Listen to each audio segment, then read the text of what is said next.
Hello, witches! Welcome to episode 4, which means we're all now on the same page. I've seen 4 episodes, you've seen 4 episodes. What happens next? Nobody knows, unless you've seen the Funkos. Darn it! I'm going to allude to one of those reveals today because it's crucial to some of the developments in this episode. But I won't outrightly say it to respect those of you who've somehow managed to avoid that leak. So please, in the comments down below, be very careful as well. Don't break the spell for those who are still under it. All right, so I will say that of the 4, this is my least favorite, which is interesting because on its own, I think it's not as exciting as the other episodes, but as a puzzle piece, oh baby, it fits in quite nicely. There is a lot of development where we get new, important, and very interesting information. So what would be your favorite episode so far? It's tough. I guess mine would be 3. And the least favorite, what's your least favorite? And that would be this one for me, 4. Maybe because it reminds me of the Broadway play Stereophonic. Do I mean multi-Tony winning play? I'm afraid so. It is wildly successful. I think it's won like the most Tonys of any play ever or something like that. But it's divisive. Not everybody loves it. And I'm one of those people. In fact, I hated it. Oh, I almost wanted to shout out towards the end. It was making me so annoyed. I guess because, nobody in that play, none of the characters wear their business hat. I'm like, where's your producer? It was tough, but I kept my souvenir cup. I kept the cup. Also, I think that this music studio isn't explored to the same degree as the house was last week. And I think that also makes it a little less fun. But the trade-off is more character development on the road itself. And there's some very nice stuff there. And that's actually, we're going to start there in a moment. But first, let's check the boxes. So this trial on the Witch's Road, last week it was about the Potions Witch. This week it's about the Protection Witch, which means it's Alice's turn to shine. I actually loved her story, which we're going to get into. We get a 70s rock star motif to match her mother, Lorna Wu, and the phase of the moon on the door is fire, as in death by if they fail this trial. Also, you'll note that it's revealed that that's how Alice's mother, Lorna, died, by fire. We also get a new take on the timer. That changes as well. This time a metronome. Very clever. I liked that. Although it's hard to tell when it's going to end with this timer. You're like, it's not a countdown. It's just going to stop, I guess. I guess it gets closer to the middle. I don't play any instruments, so I'm not as familiar with this room as I guess. I mean, maybe that's another issue. If they were in a comic book store, I'd be like, ooh. All right, so of course, also, new makeovers. Who is your favorite? Mine would be actually Rio, but Agatha is runner-up. They both look fantastic. Wow, and surprisingly sexy for Disney Plus. I'm sure that the Mouse House was like, where's the invisible tape? Woo! Speaking of sexy, the tension between Rio and Agatha is once again palpable. Wow, kudos to these 2 actresses for building such an incredible bond. It like almost reaches out through the TV and grabs you. Although all the witches find themselves attracted to Rio. As Jennifer says, do I hate her or do I want her phone number? And also Lilia calls her a scary bitch, but I don't think it's totally an insult. Rio delights in the attention, but she only has eyes for Agatha. They're so in love.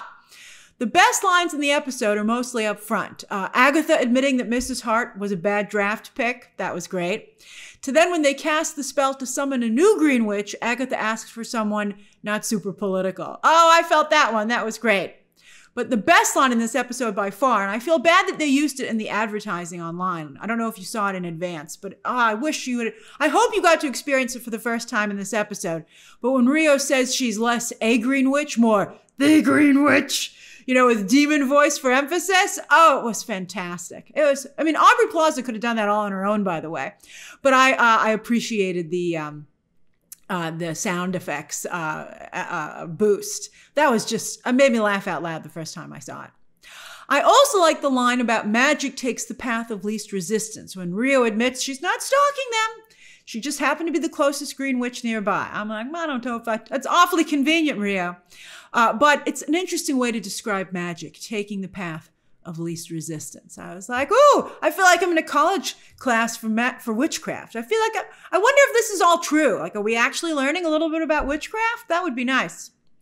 Rio's entrance, by the way, very much calls to mind Wanda's movements from Multiverse of Madness and the Salem 7 in episode 2, which maybe means that Rio is also powered by dark magic, which would make sense if you know about Rio, what some of us know.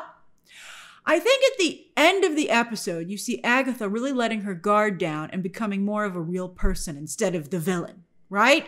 She wants to connect with Teen, feeling very maternal towards him. She wants to connect with Rio, to be back with who is clearly, I think, and quite touchingly, her life partner. They want to be together. That's beautiful. And on that note, I think Agatha might be putting all of us on a bit. I think she might be putting up a front. You know, I'm going to say later she puts her walls back up when, you know, the spell is broken with her and Rio and Teen, but also that's also a front. She's put a front up, a facade. Many of you have already guessed that she never walked the witch's road before. I mean, she's still insisting that she did, saying that last time only one other witch survived. Rio, maybe, if that's true. But you know what else I think might not be true? I think that maybe she didn't trade her son Nicholas Scratch for the Darkhold. I think maybe he just died. Wouldn't that be interesting? And this is important because of Rio's reveal. When they're all comparing scars, great scene. That's from Lethal Weapon, I believe, is one of the times they most, one of the Lethal Weapons. But anyway, Rio says her scar is a person. Because I love also that Agatha says, you don't have any scars, because she knows she's seen every inch of Rio. I'm like, this show, you know, very sexy. But Rio says her scar is a person and that she had to do something. She had to do her job. She didn't want to do it, but she had to. And that seems to have hurt Agatha deeply. And again, if you've heard the leak about Rio, you would you maybe start to piece it together, right? Doing her job, didn't want to, but had to. And it was a job that would make Agatha very angry. And then that is when I think Agatha was drawn to the Darkhold, to try and find the power to resurrect her son. Oh, and get this. Oh, this is beautiful. That's the exact same reason that Wanda went to the Darkhold, to get her sons back. And as many of you have been pointing out, in WandaVision, Agatha was very intrigued when Wanda's sons suggested that she could maybe raise someone from the dead. She did bring back Vision, but I guess robots are easier than people. But maybe not so much easier, because of course, we believe that now Wanda has somehow managed to bring Billy back, it seems. So that's interesting. That would create yet another bond between Wanda and Agatha, and also that they're both misunderstood, and that horrible gossip has been said about them. You know, I think that would be very fitting for the way sometimes women are often depicted and portrayed in history, and in society is not kind to them. I think that would actually be beautiful, that it's not some dark, twisted secret that her son just died. That would be really, really moving. And so Rio, but on that note, Rio tells Agatha point blank, that boy isn't yours. And we're all like, what? Don't mess with our theories, Rio. But I still think there's a chance that Teen is Billy's soul in Nicholas's body. And maybe so Rio's like, it's not totally him, or it's not his soul. I'm curious. I have another theory as well. I have a couple new theories, which we're going to talk about. I'll be curious to hear yours as well down below. But I do wonder if maybe this isn't Nicholas Scratch, if maybe Agatha will get to at least see him and say goodbye when she gets to the end of the road. Because, you know, it seems that that really is what she truly needs. Oh, that would be beautiful as well. There are 2 blank title cards at the end of the end credit sequence. Everyone thinks this is Wanda, and I can see why, although I haven't heard anything about Elizabeth Olsen being in this show. But this other one of the lines seems to reference twins. Could this maybe be Tommy? Will Tommy indeed show up at the very end? Oh, I would just totally geek out if he did. All right, so what's going on with Teen? Come on. All right, so what's going on with Teen? We learn more about the sigil that's been placed on him, and that it even works on the witch who cast it. So even Agatha could have placed the sigil on him and she wouldn't know. But you know what I think would be even more interesting? If one of the other witches in the coven placed it. Wouldn't that be a cool reveal? You know, part of me thinks it wouldn't be Rio because she asks Agatha, why did you bring that boy along? I liked that line. And I think Rio asks because she knows Agatha's history and she's concerned about Agatha. That she's, you know, this is a blind spot for Agatha, that, it's putting her at risk, and it's her judgment's not good. And also, what about Agatha's mental health to be speaking of going down a road again? So I think that's one possibility. But here's another. Maybe Rio didn't do her job. Maybe she hid Nicholas. She hid him so well, she even hid him from herself. Wouldn't that be great? Jack Schaefer has a lot of nice options here. We also learned that a sigil cannot be lifted, but only destroyed. And the only thing that can destroy it is when it's no longer needed. So I wonder what those circumstances will be. It's weird to use a word like destroy when no longer needed seems to feel like it will gently lift. You'd think it would be like fade away or something like that. All right, so when they're talking about needing a new Green Witch, Teen said he feels he's very indignant, and he says, you can't just replace people. And I like that Agatha says, can't we? Can't they just be replaced? And, maybe that's also foreshadowing that even if it isn't her son, Agatha will decide to replace her son with Wanda's. There's a lot of interesting things about who's who, and, are people, someone's combined? I mean, it's interesting. That Teen, though, such a sweetheart. He even raises his hand when he wants to talk. I was like, yes, Teen. Anyway, you can see, as I said, Agatha put her walls back up when both Teen and Rio, when they remind her of her truth about losing her son. And it's also interesting earlier to see Agatha set very strong and definitive boundaries with Rio. Way to look after your mental health, Agatha. Good for you. And I like that Rio respects those boundaries as well. I like that even though they're both evil bitches, they have a healthy relationship. I mean, you could even see that in the beginning of episode 1 when Rio was trying to break Agatha out. There's real love and respect there. But this is Alice's episode. Alice is like, hey, come on, Allie on. Again, she's so much better on the Diplomat. I feel bad. But although maybe now that the curse has finally been lifted from her, maybe this character will really start to cook on all cylinders. Be on fire. The fire's the theme. That's right. To be on fire on all cylinders. So this protection witch is working overtime this episode. She's the one who helps to bury Sharon. When they get into the house, she's the one who tells everyone not to eat, drink, or touch anything. And she draws the circles of protection. I think this episode is not just about the history of her mother's album and, of course, a couple of other, ongoing stories developing. But I also think this episode is about the witches regaining their confidence in themselves and their abilities. Like when Jen is able to save Teen's life and Lilia points out to her, look what you did. Even without your power, with your knowledge, you're still in some ways formidable. I think that was really nice. And Alice, on that note, has certainly seemed to be the most down on herself. So I like that this was also like an episode about finding your self-confidence. And that's because Alice has been so down on herself, we find out, because she'd hoped that she wasn't a witch, because that would mean her mother was just crazy instead of having sacrificed herself for Alice. And maybe that's why everybody just wants bitches to be crazy, because the reality is bitches know shit, right? I like that. It's like, oh man, the other option is that they really know what they're doing. All right, so that was a good play on words, by the way, that Lorna Wu didn't die on the witch's road, but died, when they say died on the road, it means on tour. I was like, oh, clever. And again, of course, she died in a fire. So this is apparently what actually happened with Lorna Wu and her daughter, Alice. So the women of the family are indeed cursed by a demon that invisibly is perched on their shoulders, which is what leaves that scar. That's why the other witches cry out. Once they're all cursed by the record playing backwards, of course, very famous lore in music, play the album backwards. Once they're all cursed, the demon starts flying around from witch to witch, landing on their shoulders and, causing them pain and putting that scar there. That demon looked pretty good, by the way. It was a nice mix of, I'm sure there were some visual effects, like digital visual effects, but they had nice practical VFX, I think, there too, and makeup. And that's why Alice suddenly said she felt lighter, because the demon was no longer perched on her shoulders. This whole time, Alice has had a demon on her shoulders. But because the curse was suddenly shared, the demon started flying around from witch to witch. And again, that's why Alice felt lighter.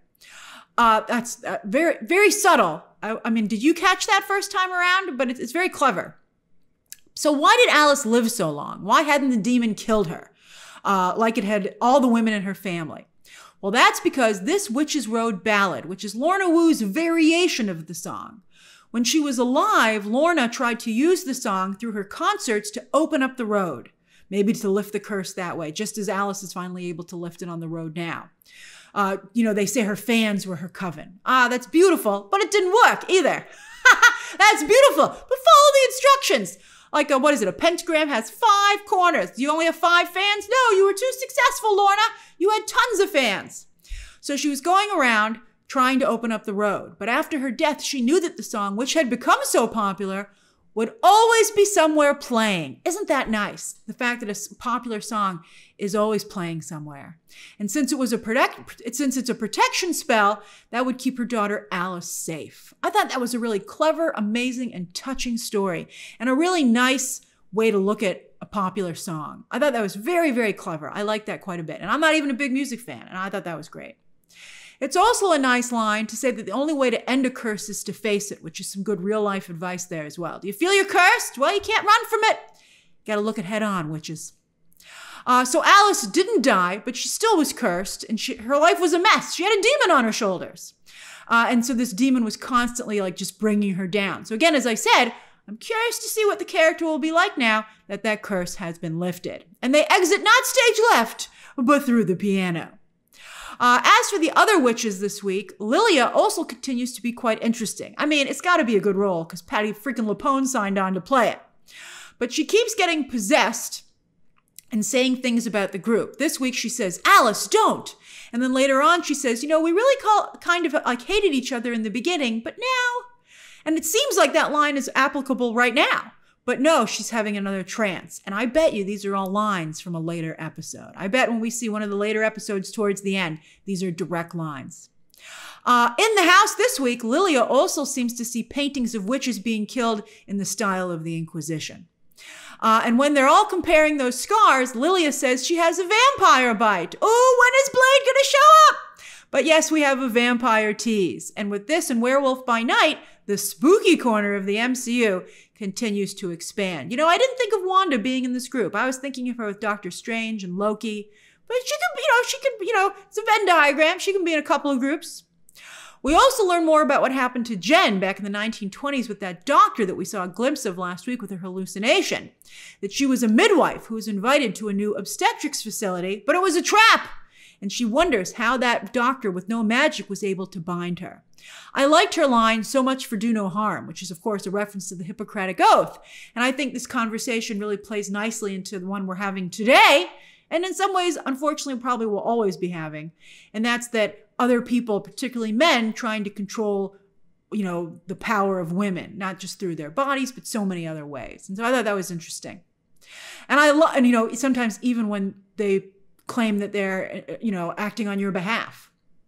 And I loved Agatha saying she took a knitting needle to the arm, a knitting needle, and she says, ever hear of the Daughters of Liberty? And they say no, and she goes, exactly. That was fantastic. Let's add Agatha to Liberty Square in Disney World. Agatha right now is in California, but she hasn't shown up in Florida. Also, by the way, it was just announced that in Paris Disneyland, there's going to be a Wanda stage show with Doctor Strange. I told you that's where I usually think of her. Let's throw Loki in there. But back to Agatha, I love hearing about her Salem days. And it was nice to see her genuinely bonding with the other witches, but that makes her vulnerable. Because as was said earlier, her fellow witches tend to turn on her. Now, it could be argued with good reason, but again, I bet it's more complicated than that. I bet you that Agatha is in some ways a victim of vicious lies and perspective, which would be interesting. And then she just decided maybe to play into that. Finally, that give and take between Rio and Agatha in the sound booth, where Agatha, on the face of it, is setting Rio up to look bad in front of the rest of the coven. And Lilia even says, don't think for a minute I forgot what you said back there. But what Rio tells Agatha is that she expects Agatha to do what Agatha always does. Kill all the witches around her, and then Agatha gets her power, and Rio gets her buddies. Again, if you know what you know about the leak about Rio, that would also start to maybe play into that. And it would also maybe explain how they first met and became a couple in the first place, and why they might have had a good time for a while. In some ways, they could have almost been like LGBTQ Bonnie and Clyde, which would be interesting. I'm very curious. I wouldn't be surprised if that flashback we've seen about Rio stems right out of the Agatha origin story from WandaVision. It would be the same time period, interestingly enough. All right, so that's my breakdown of episode 4, witches. What's next on the road, as I said, now none of us know, but I'm very excited. I wonder who will be up next. We have, who's left? Lilia, Agatha, and Rio have yet to be challenged. But there's 5 episodes to go. Ooh. All right, so what did you think of this week's episode and the new information? And how are your theories evolving? And have any new ones popped up? And again, if you know the spoilers, please be very careful about how you write your comments down below, and please mark them as such, just in case, again, if anybody has managed to avoid those spoilers. All right, share those thoughts down below, subscribe today, and of course, as always, you can check out some more videos right now.